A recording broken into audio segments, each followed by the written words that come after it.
Kamu mungkin tidak sadar, tapi sebagian hukum yang dipakai di Indonesia hari ini punya jejak dari Kekaisaran Romawi. Sebuah kekaisaran yang berada di seberang lautan, lebih dari 10.000 kilometer jauhnya dari Nusantara. Jejak ini bermula pada abad ke-6 ketika Kaisar Justinian pertama memerintah Kekaisaran Romawi Timur di Konstantinopel.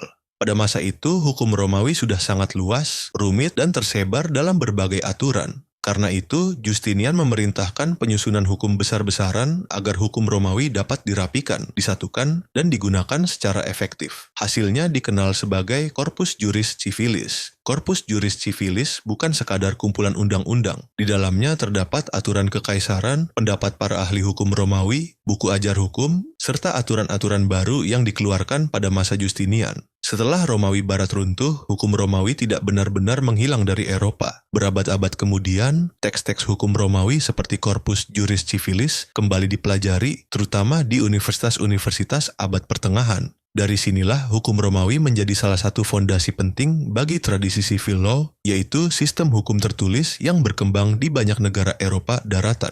Lalu pada tahun 1804, Prancis di bawah Napoleon Bonaparte melahirkan Kode Napoleon. Kodifikasi ini menjadi salah satu tonggak besar hukum perdata modern di Eropa dan banyak prinsip di dalamnya dipengaruhi oleh tradisi hukum Romawi yang diwariskan melalui Corpus Juris Civilis. Dengan kata lain, meskipun dibuat ribuan tahun setelah masa Romawi, Kode Napoleon tetap membawa banyak konsep dasar hukum Romawi ke dalam sistem hukum modern. Ketika Napoleon menguasai Belanda, pengaruh Kode Napoleon ikut masuk ke sistem hukum Belanda. Setelah itu, Belanda menyusun hukum perdatanya sendiri yang dikenal sebagai Burgerlijk Wetboek dan sangat dipengaruhi oleh Kode Napoleon. Dari Belanda, hukum itu kemudian dibawa ke Hindia Belanda melalui penjajahan dan asas konkordansi, yaitu prinsip penyelarasan hukum Belanda dengan hukum yang berlaku di wilayah jajahan. Karena itulah, Burgerlijk Wetboek kemudian menjadi salah satu dasar dari KUH Perdata yang dikenal di Indonesia. Ketika Indonesia merdeka, hukum kolonial tidak langsung dihapus seluruhnya. Aturan peralihan dalam UUD 1945 membuat peraturan lama tetap berlaku selama belum diganti dengan yang baru. Tujuannya sederhana agar tidak terjadi kekosongan hukum.